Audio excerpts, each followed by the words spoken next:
Okay, welcome to Pipes and Poetry. Today we're going to talk about an insurance executive. Now, why would you want to talk about an insurance executive? Well, this one also happened to be a poet. His name is Wallace Stevens. A little biographical info. Born 1879, died 1955. Relatively long life. As I said, he was an insurance executive.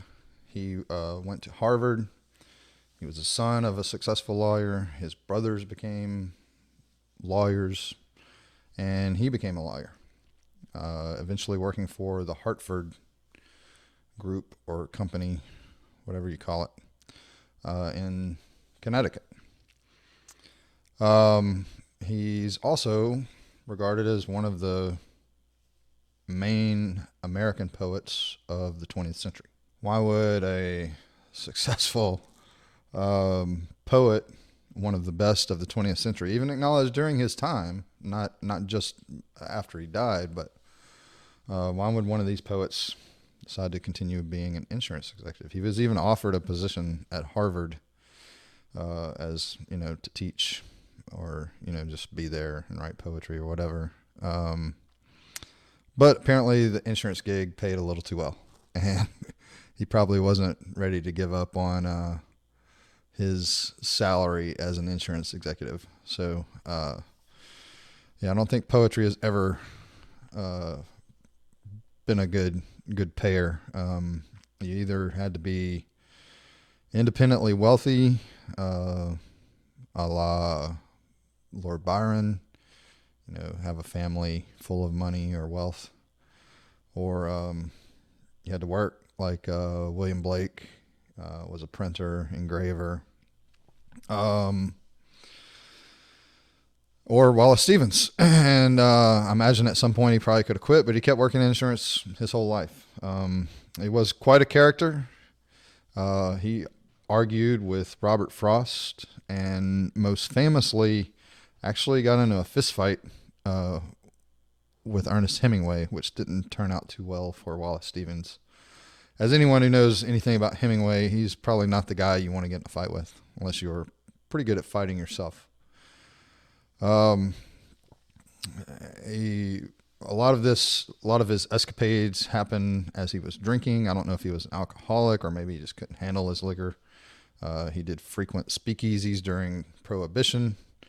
And he went to Key West, I guess for vacations or something. His wife had ill health. Maybe he was planning on moving there or something. But anyway, he got in a fight with Hemingway there. And I think he tried to hit Hemingway, or at least the story goes. Hemingway dodged and then gave him the old 1-2, knocked him out in a puddle of rain water or something like that.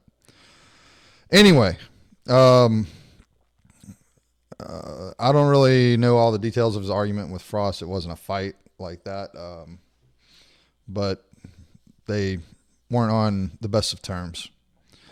He did win the Pulitzer in 1955. I don't know if that was after he died, sort of maybe as a, hey, great work, or if he got it while he's still alive. I'm not sure. But anyway, he did write some of the most memorable poems of the 20th century. Sunday Morning being one, The Emperor of Ice Cream, and probably my favorite of his, 13 Ways of Looking at a Blackbird. But today we are going to talk about one called The Snowman. Now, he's not talking about Frosty here.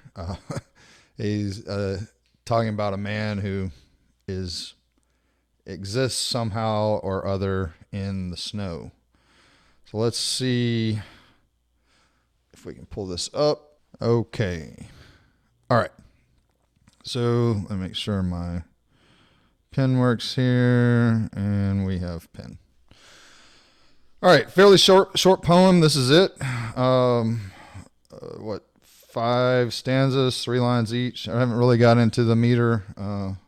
One must have a mind of winter. No, 8. Maybe it's in some sort of thing. Like I said, I'm not a foot and meter guy. Analyze the heck out of that, if you will. I'll leave it to the professors. Anyway, I'll read through the whole thing since it's fairly short, and then we'll talk about it a little bit. One must have a mind of winter to regard the frost and the boughs of the pine trees crusted with snow, and have been cold a long time to behold the junipers shagged with ice, the spruces rough in the distant glitter of the January sun, and not to think of any misery in the sound of the wind, in the sound of a few leaves, which is the sound of the land full of the same wind that is blowing in the same bare place for the listener, who listens in the snow, and, nothing himself, beholds nothing that is not there, and the nothing that is. All right, so the last line is really carries the big bang here. We're going to talk about nothing a little bit. One thing you may notice is that the whole poem is one big sentence. Now, we've talked a little bit about infinity here on the YouTube channel, dealing with some of our other poems, and talked about really the impossibility of the mind to really wrap itself around an infinity, the idea of infinity, to actually possess that in your mind. The same argument could be said of nothing. You've probably heard the saying, nature abhors a vacuum, and we're not really talking about some quantum physics, time, space type stuff here. But pay attention to the nothings here. But we'll take a look at each stanza. One must have a mind of winter. So, and we have also talked about the seasons on the channel, and winter here pretty much carries the same ideas of death, age, lateness in life, part of the cycle of where you have planted, you've grown, you've harvested, and now the fields are bare, and possibly, in this case, covered in snow, probably. But he said you must have a mind of winter to regard, not to look at, but to regard the frost and the boughs of the pine trees crusted with snow. So that's something to think about. Why would you have to have a mind of winter to regard these things? And then he says, and have been cold a long time to behold the junipers shagged with ice. Now, juniper is just a tree or some sort of foliage type plant, evergreen thing that blooms and has berries on it, something like that. I'm not a whatever ologist does that. But anyway, the spruces he brings up here also. So we have pine, juniper, and spruces. These ideas of evergreen. Let's see. Species of, we'll call them flora. Which sort of lend an idea to maybe the infinite, evergreen, meaning forever. In this case, they obviously don't last forever. Trees don't live forever, they live a long time, but they're green throughout the year. And they don't decay, and leaves don't die off, and they stay that. But you have to have a mind of winter and been cold a long time to regard them or behold them. So we have, how did we get there? To regard and behold. And the spruces in the distant glitter of the January sun. And not to think. So you'd have to have this mind and this have been cold a long time. So the state of being of coldness, and we could think of here of here. Let's go ahead and let's do blue for cold. Being cold. You can think of that as, maybe a state of being.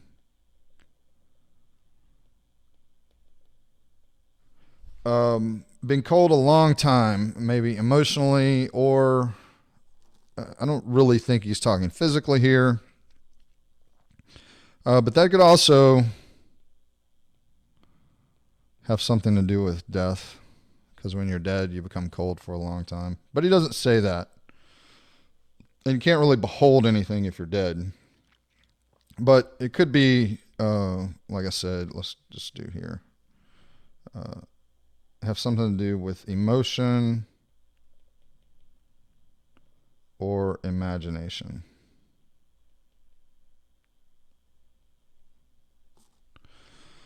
Sorry about my writing. Anyway, and so you would have to have been cold a long time and have this mind of winter to look at these things and not to think of any misery in the sound of the wind, in the sound of a few leaves. So you'd have to be in that state and not to imagine the misery of the scene. Maybe to think of the scene as having something more than being just a miserable way of looking at things. I mean, the sun is out, obviously. He says the spruce is rough in the distant glitter of the January sun. So there's beautiful days in the winter, especially when the sun's out and there's snow. But there is an idea, there's the stillness there. If you've ever been out after a fresh fallen snow, everything's really quiet. The snow absorbs the sound. And there's really, as we'll get to, maybe this idea of nothing being there, nothing stirring. The birds aren't typically out because it's too cold. All right. So anyway, you have to be in this mind to not think of the misery in the sound of the wind and in the sound of a few leaves, which is the sound of the land, full of the same wind that is blowing in the same bare place.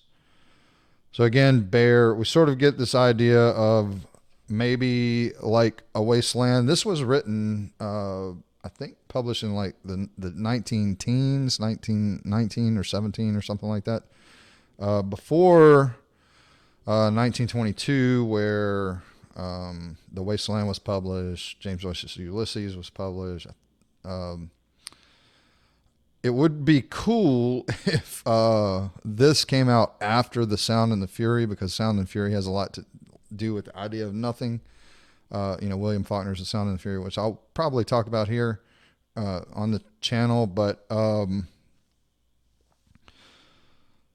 it's before, but I don't know if this could have been an influence on any of the, The Wasteland or The Sound and the Fury or something like that, but it came out before, so this is earlier than that.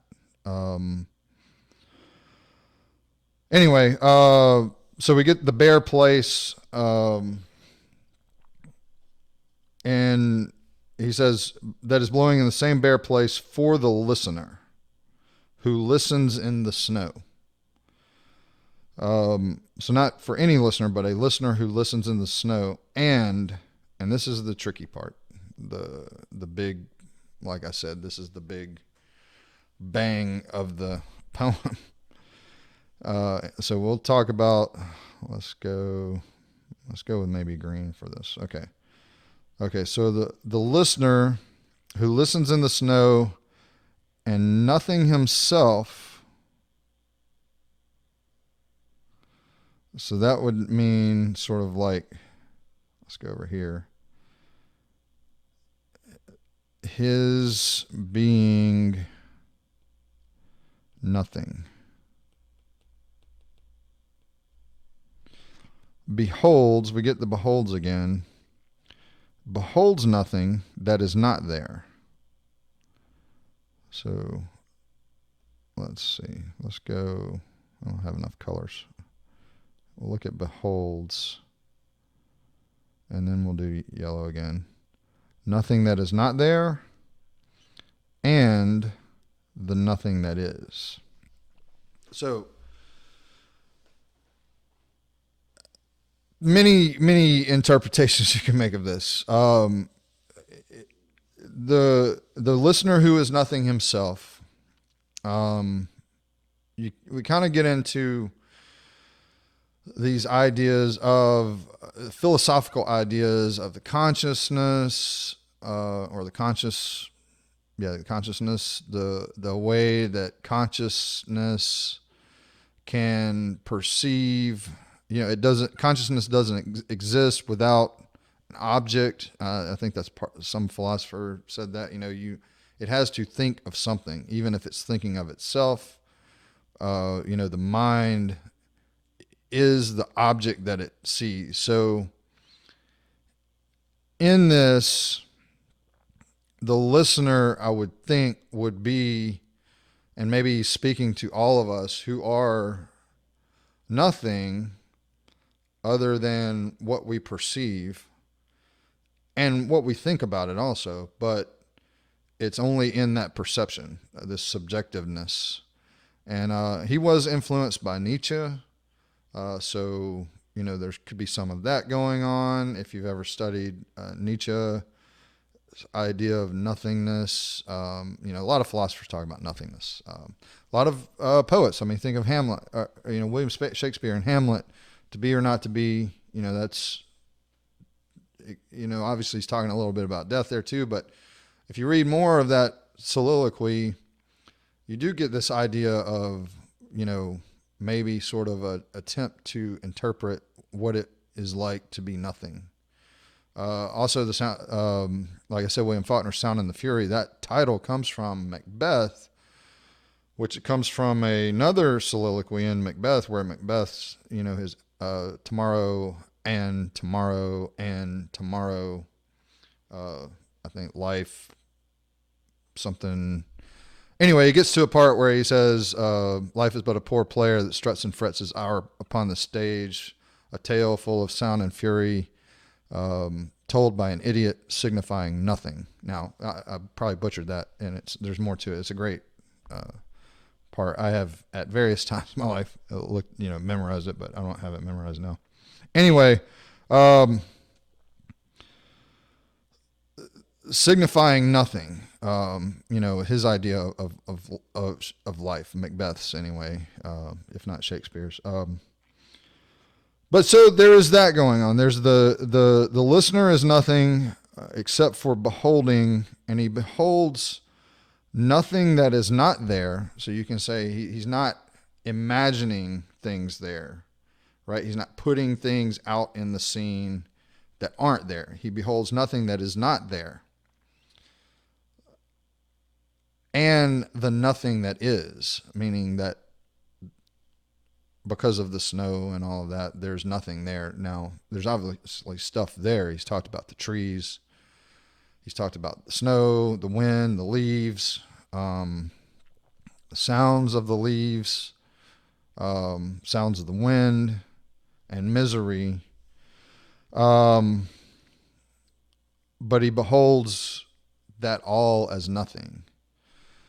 So you could look at it very bleakly, like the speaker can't find meaning in it, because meaningless would have something to do with a nothingness. Once has no meaning. Really, sort of the whole, if a tree falls in a forest and no one's there to hear it, does it make a sound? Well, the sound waves are produced, but until a human,